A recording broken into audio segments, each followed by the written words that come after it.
The difference between being a reporter and the difference between being a screenwriter and an author, as a reporter, each day it's more of a grind. You have a beat, you have a certain number of people that you have to check in every day on your beat to see what's going on so that you can give full coverage, and you have to report to editors. As a screenwriter, it's a very solo endeavor. You can spend months, even years by yourself, and once you finish your work, then you bring it to your agent and you try and have it sold. So being a screenwriter is a much more solitary form than being a reporter is.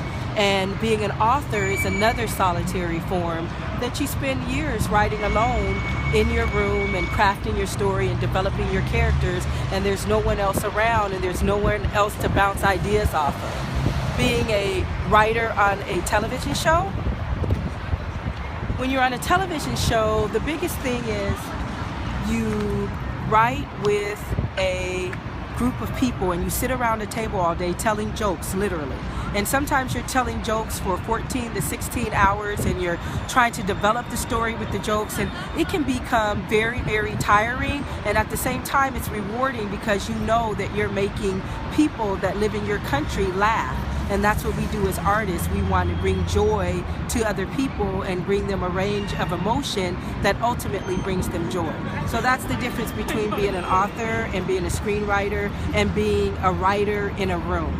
And that's fascinating, because you. I never knew the differences between all of those things. Yes. And I'm sure my viewing public will be very interested in that too.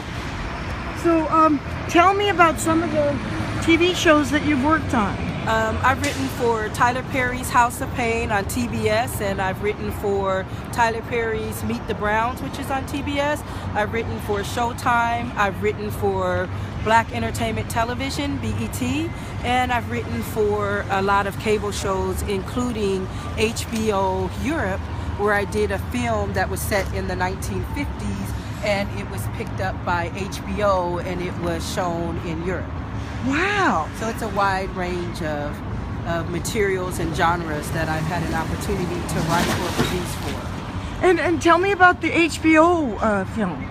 Well, the HBO film was a film that was shot in Albuquerque, and it was directed by Noah Cadner, and it was about the old films, the social guidance films that used to take place, where they would tell us about etiquette and how to behave and how to treat your parents. And so we kind of wanted to do something that brought back that old nostalgia of family and etiquette and living life in the 50s, and so that's what that movie was about.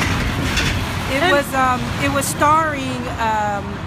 was starring the actor who played the father on the Ellen Show, Steve Gilburn, who just passed away, and we had some opportunity to work with some great talent in that one. Nice. And that is really fascinating that you have done screenplays for different films. This is General Ryan. Thank you. You're wonderful. Thank you. And so I like the fact that you worked on different films. You worked as a reporter, you worked as a screenwriter, and you worked in every capacity of filmmaking and the media, and now you have a new passion, and that's writing.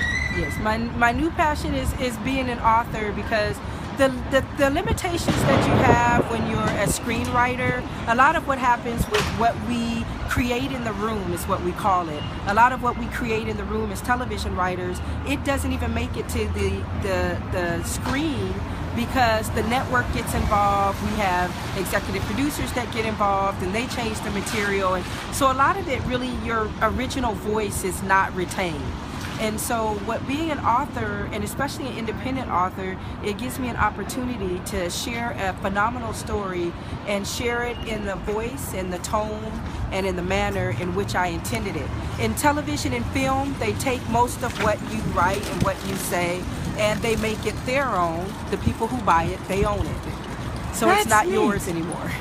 And how did you find the people that are producing your book? How did you find the publishers? Well, my publisher, I decided to publish it myself. I'm self-publishing the book. Nice. So I have one of the biggest agencies. I already have a television agent, and there's a huge agent who is interested in the book, and I decided that I wanted to tell the story my way, and so I wrote it for a publisher, but decided to self-publish it myself to retain the voice and the integrity in the story that I wanted to tell. And that's sometimes the better way to do it, because then you have all the publishing rights and all the film rights. Yes. And all the content rights. Yes. So some people do choose to publish it themselves, and some people sell their publishing rights or their film rights later. They option the movie. And learning from Mr. Perry, Tyler Perry has become a very wealthy artist because he decided to make business decisions and protect his intellectual property. And for me, there's been so much interest in this story that I just decided that before a movie, maybe I would like to do a play.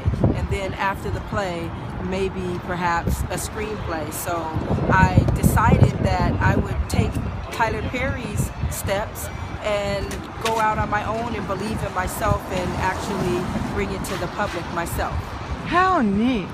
So we've been talking with Anita Cowan, and you're just a fascinating woman. Thank you. Thank you. And give us your website again so people can get a hold of you and look on your information about your book and just kind of look at your career. It's AnitaMCal.com. Thank you, Anita Cal. Thank you. Thank you.